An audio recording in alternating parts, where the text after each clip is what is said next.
My name is Heather Lechner, and I'm the Executive Director of Education for TAF.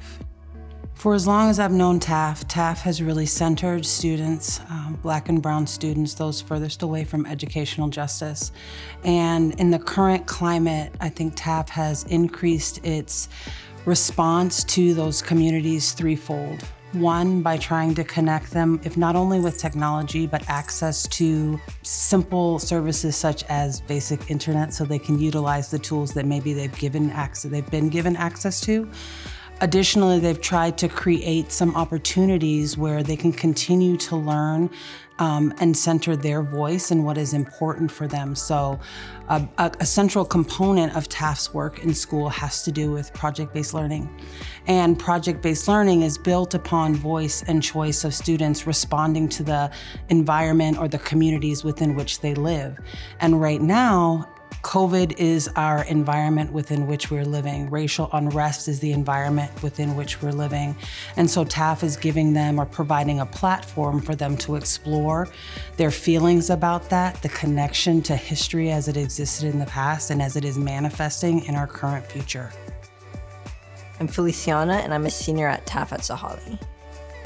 When learning is more student-driven, it gets me a lot more excited, and I'm getting to research and learn more about topics I'm interested in, and it makes me want to be present at school and be more interactive with what I'm doing because it's something that I'm passionate about, it's something that I've picked, it's something that I know that I want to learn more about. And if it was my teacher telling me to do this and do that, it's more, I feel more constrained to what I can do and what I'm able to do. And being able to have the opportunity to guide your own learning, I believe, gets students a lot more excited about coming to school.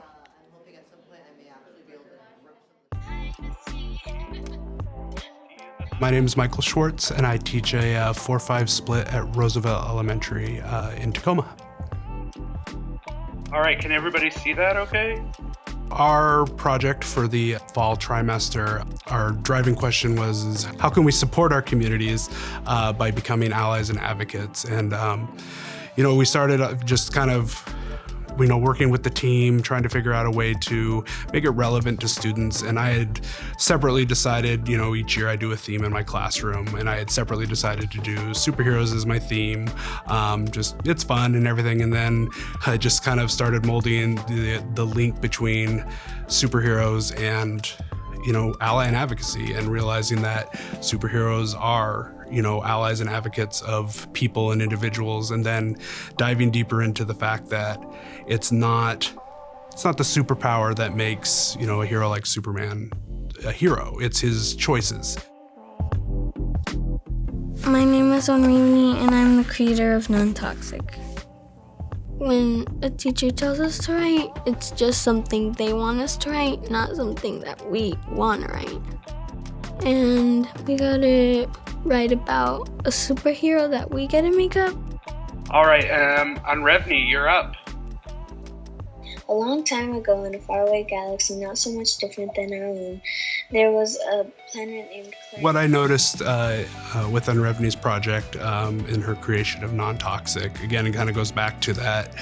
It's obviously something that she's passionate about from the very get-go.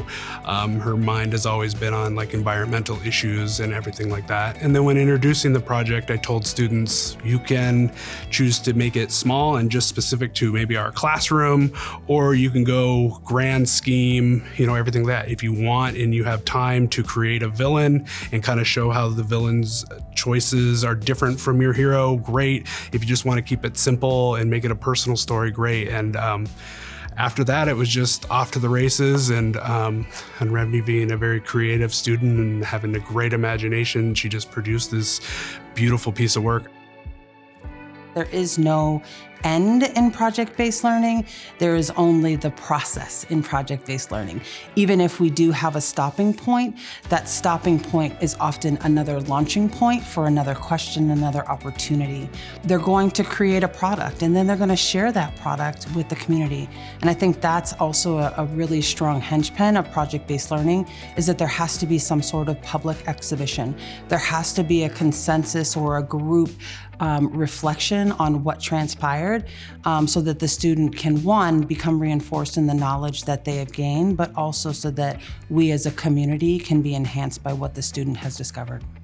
I really like project-based learning because it's not just my opinion, it's not just my creation, it's a group effort. And I believe that when you have more people, you're getting more perspective and different ideas. And I believe that it makes the output a lot better and more creative because you have those different aspects and ideas put into it. And it's not just something that you did on your own. And it's something that you could say, we did this all together. And I believe it just makes the result so much better in the end. TAF centers student voice and choice in schools through a variety of ways. One is just talking with them, asking them what are they interested in, what are they passionate about, what scares them. And I think when we start with those kind of questions, then we are able to respond and teach and learn through the questions that the students have, opposed to a curriculum that is outlined by the district or our initiative that is outlined by the school. And so when we partner with teachers, when we partner with schools, we ask them to step away from what is comfortable and begin to engage and respond to what students want, and then figure out how does that fit within the standards and guidelines that exist. And so we begin with the student voice, but we ultimately ensure that we hit the standards and the expectation of the district. Instead of judging a student's learning based on some tests, some multiple choice tests, let's look at their work. What are they creating? What are they building? Where are their hearts? And I think if we do that more, I think those test scores will just kind of naturally go up on their own. If you give them the opportunity to create a piece of art or in this case, a story, then it's like, well, no, they actually do know how to do this and they're phenomenal at it. So that's my hope, is to just move more and more into it so we can see who they are. When I think about an equitable system for students, I think about a learning space where students are allowed to explore the process of learning, where they are allowed to be empowered by failure with the knowledge that they have the opportunity to try again, and that process of trying again is actually an active learning state opposed to an end place where we retreat from. I think that students who help to lead the learning within the classroom, that lead the learning of teachers outside of the classroom and become co-owners of that learning, is an environment where students and teachers and ultimately our community are enhanced and grow because we have a collective voice that is driven by who will be our future. I think TAF's responsibility in that, or our opportunity in that, is that we can help to, again, provide that cover for teachers as they become uncomfortable, as they unlearn some of the systems that they were trained in that look like quality education, but really they're barriers to student voice and choice. And so I think TAF has an obligation and an opportunity to lead in that work. I really wanted to follow all of my friends. When I was younger, I wanted to go to Running Start because that's where all my friends were going. I wanted to switch out of TAF when I got to high school, go to TJ like all my other friends, but I'm really grateful that I stayed because I wouldn't have known that I would have loved robotics. Like, I love robotics. I wouldn't have known that I love leading and being like the leader in projects, and I wouldn't have known that I want to be what I want to be when I grow up. So I think that I have a lot to be thankful for, and even though at the time I wanted to get away, I think that I've become more of my own person staying rather than following the crowd. So I had always seen myself as a right-brained creative person, And I was worried about going to a STEM school. Before I came to Taft at Sahalee, I was in a public school and was obsessed with fashion and art and design. And to be very honest, I didn't even know what social justice was before the 9th grade. Fitting in was a bit hard at first. I had never seen these faces in my life, and everyone seemed to be like really smart. And don't tell them I said this, but a little nerdy. Not in a pre-transformation Princess Diary sort of way. Everyone was ambitious. I learned quickly that I was a nerd too in my own right. Classes in my first year were like engineering design, and they taught me STEM isn't just wires and gears, but building your tool belt and equipping yourself for things so you can create meaningful change in the world during and after school. That's what makes Taft at Sahalee different.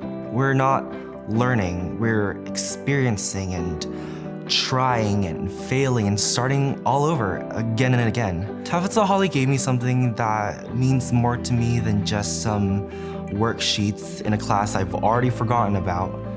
They showed me my potential. STEM Expo isn't just a science fair. It's a spark. It was my spark. I mean, look at me. I'm like a whole tea light candle now. Let me make something clear. I have always been this loud, and I think that Taft has taught me what to be loud for and when the most effective times were to speak up.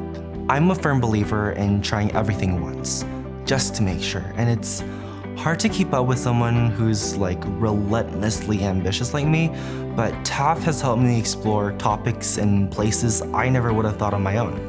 I remember going on field trips to Blue Origins, to different trades businesses and universities, and feeling like I wanted to somehow pursue everything that Taft threw at me. As a person of color, I've often felt invalid or not taken seriously. When I told Taft about all the things I wanted to accomplish, they didn't laugh or belittle my dreams the way many others have. They sat down with me, multiple members, and listened and affirmed me. And they said, okay, I understand what you're trying to do. How can we help get you there? And I've been connected with mentors from Zillow and an internship with Port of Seattle, and each of those experiences like whittled away at me. It's as if I was a piece of marble, and features of my passion and intentions were starting to show. For me now, I've applied to 26 colleges, which, by the way, would have been emotionally and financially impossible without the support I got from Taft, its donors and partners. Sleep, what's that? No, I'm just kidding. I want to be a UN ambassador someday, be one of the first Asian American Congress members, maybe even vice president, you know, all the little things. If Taft has taught me anything, it's to not let the craziness of my bucket list items and dreams stop me from aspiring big. If there's anything that Taft at Sahalee Wolfpack knows how to do, it's having fun.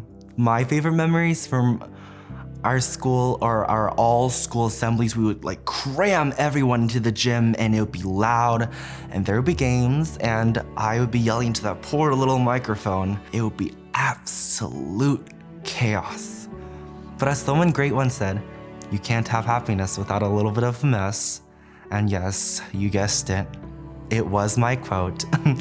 They're my family, and we have our ups and downs, and I love all of them just for who they are. And my first year with Taft was also the birth of Taft at Sahalee, and to think that I've been present for all of the growing pains of this amazing opportunity is, for lack of a better word, emotional. And as a part of our student body leadership, diversity groups, various clubs, and student organizations, I've had the opportunity to peek behind the veil. And in some way, I feel like a mom sending her grown-up baby to college. These last 4 years have really matured me, and I think that the school is getting better by the year. It'll be a bittersweet goodbye come June, but I just know that the next group of kids will benefit from the legacy of the group I was part of. And you can trust me when I say that all the students and younger leaders I've met makes me really hopeful for whatever comes next. People often ask me, you must have worked so hard. But I didn't do this alone. And you've probably heard the saying, it takes a village to raise a child.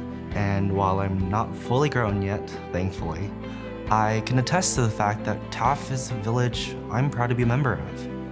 And it's a village that I'm scared to leave despite just how much they've readied me. But I know that growing up and graduating means that I'll be moving on to another village, another town, another school, and I'll be making a place for other kids to have the experiences I'm so grateful for. I want to extend an invitation to you to take action and join our village. I'm not the first from the TAF family to have a story to create, and I'm definitely not the last. Lady Gaga herself once said, the best type of kindness is the one that inspires kindness. And getting involved with TAF means people like me, people who don't look or think or behave by what we're limited to or what we should be, get a chance to pursue our dreams, no matter how crazy. TAF has equipped me to help my world in bigger ways, so I'm going to continue choosing kindness. Will you?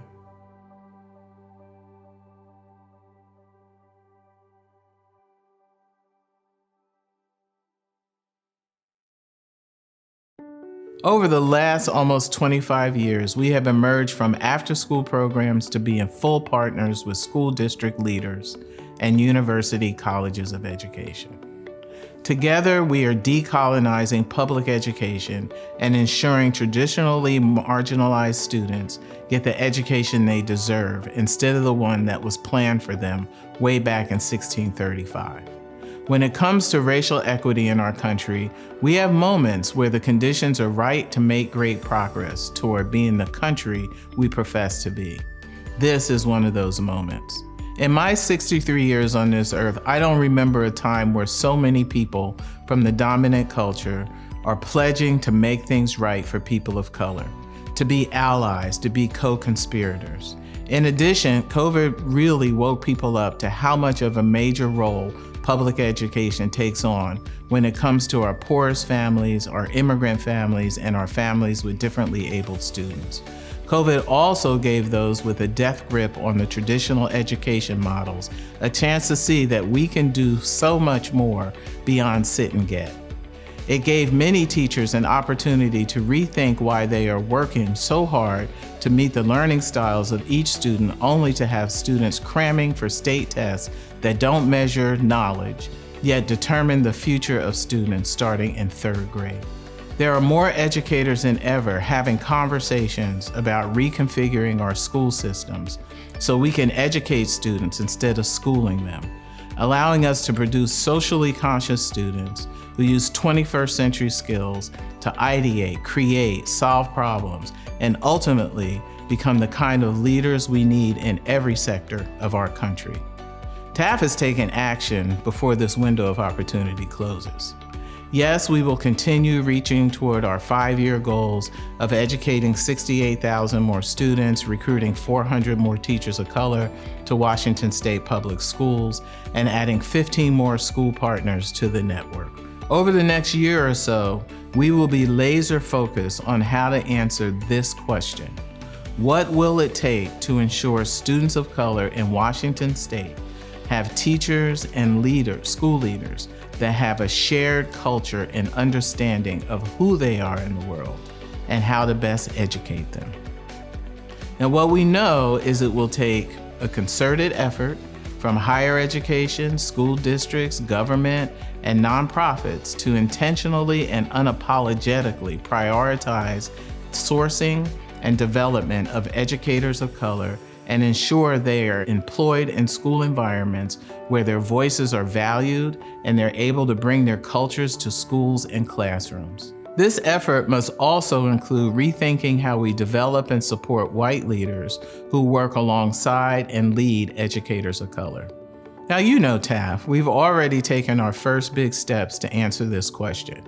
We expanded the network for EdWork to support educators in undergraduate programs all the way to experienced educators seeking leadership positions. Realizing we're way too small to make these big leaps alone, we enlisted our university partners to collaborate with us to form a coalition of colleges of education and school districts to dismantle and replace the hegemonic structures and practices in our public education system.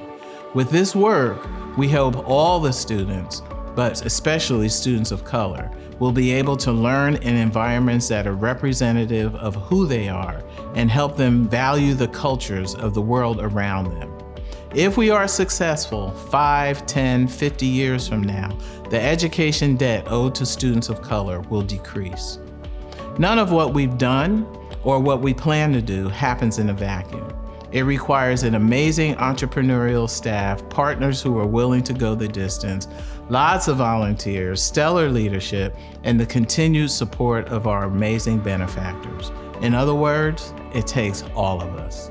We must have a sense of urgency around this work because our students are counting on us to give them the academic experiences they deserve. They are counting on us to create school communities where they will feel welcome and can contribute. They are counting on us to prepare them for their leap from elementary to middle to high school and ultimately their first big life decision, their post-secondary direction. I know you want to help, so let me share the ways that you can put your time, talent, and treasure in action. For your time and your talent, you can be a volunteer. You can enlist folks in your company to volunteer. There's no need to be a STEM professional, just be who you are and share your passion and profession with the students and teachers. Help us build our network. Take a moment to spread the word about TAF to your friends and your colleagues. Share our many social media posts. Host small gatherings where we can have dialogue about public education. You can also be a thought partner with our teams as they create new bodies of work. For your treasure, we're asking you to make a donation today. You can make a single gift or you can spread it out throughout the year. Both of those will be matched 100% thank you to a generous donor. Enlist your company in our TAF Alliance program where they can create career-connected experiences for students like internships and innovation challenges and resume review. The time is now, the urgency is real. Let's make some big moves in public education together. It's time to put equity into action. Here are some ways you can take action right now. Donate to TAF today. Remember, donations of $250 or more or any new donor will be matched 100%. Make your gift at techaccess.org/donate or text TAF Lunch to 444-321. Partner with us. Whether you are from a corporation, school district, university, or college or community organization, it takes all of us to make this education ecosystem better. Work alongside us in transforming education for thousands of students and teachers across Washington State. Go to techaccess.org/partner to learn more. Volunteer your time and talents. There are so many ways to get involved in TAF's work through either one-time or ongoing opportunities.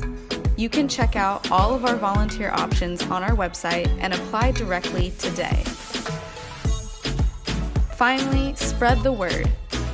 Share the TAF Varsity Lunch Break with others, and don't forget to follow us on social media. So, how will you put equity into action today? Comment below what you plan to do. Thanks for joining us today for the TAF Varsity Lunch Break, Equity in Action. Now, I'm notorious for saying no more talking heads, meaning enough talking about stuff. We need to take action and get things done. Equity in action for you may look different for someone else. Still, I urge you to take a small step to ensuring we can build an equitable public education system where underserved students of color, teachers, and education leaders of color, and ultimately all students will thrive. Slowly but surely, partner by partner, we are uncoiling the systemic oppression within the education system. offering relevant and exciting learning opportunities and exposing students to learning experiences that empower them to lead. Please consider donating to TAF at this moment. Your gift will be matched 100%, so you'll double your impact. Help us bring our learning model to more districts to impact more students across the state. We just can't do this work without you. Thank you so much for joining us today, and I hope you enjoy the rest of your day.